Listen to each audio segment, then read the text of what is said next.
Chief Agada International.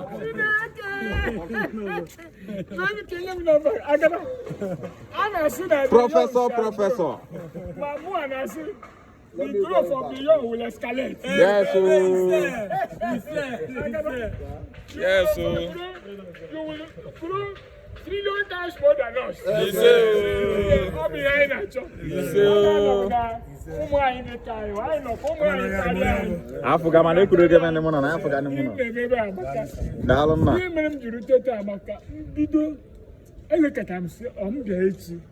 You say, no, they are so possible. Nam de route man. I told me, ma, for Koshi video. But I'm a teacher. Come now, evaluate. Professor.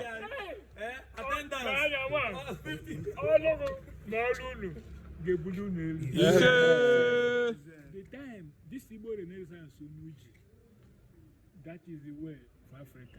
Yes, Emechacha, Akufecha, Adalawa, power.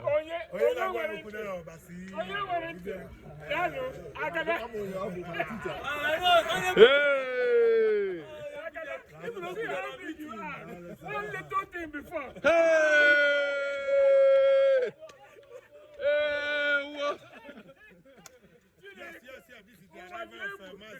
All the way from Lagos, and the arrival of Professor Obasi Igwe, one of the lecturers that will teach us what we don't know and to help us to organize what we don't know how to organize. Exactly. You are welcome, sir. Amen. As you can see, the cloud is gathering, and tomorrow we shall give the first bet.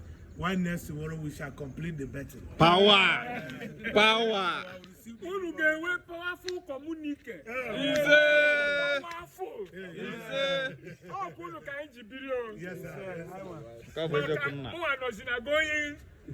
No, you got many things here, many like Simeon or Simon. Camdendo. Fungbe. Una bugondi sopota.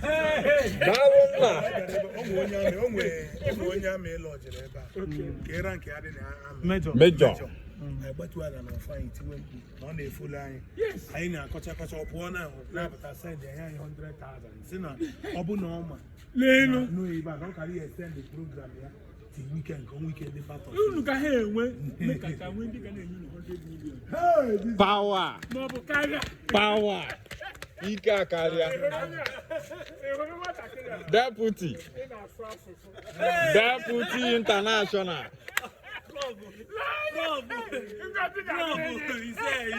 Deputy International.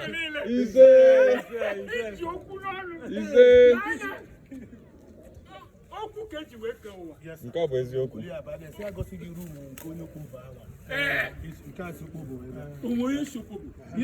Ndị opobo na-abịa.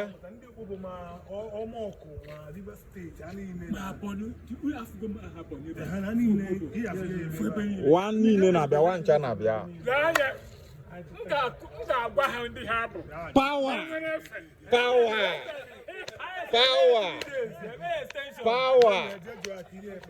Thank you. Balona. Ise.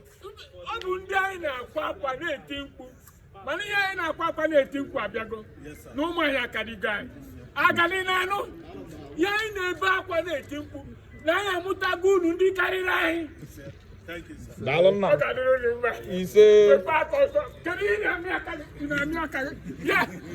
Gozia, Muna, Gozia. This little thing is so Balona. Chief Agada, the coordinator. And the guy is around. Chief Agada, the coordinator. Chief Agada, the coordinator. The peacemaker. Hey! And the guy is a Chief peacemaker. Agada, with this conference. The organizer. Alongside the job. Chief Agada go work for heaven. Yes, so.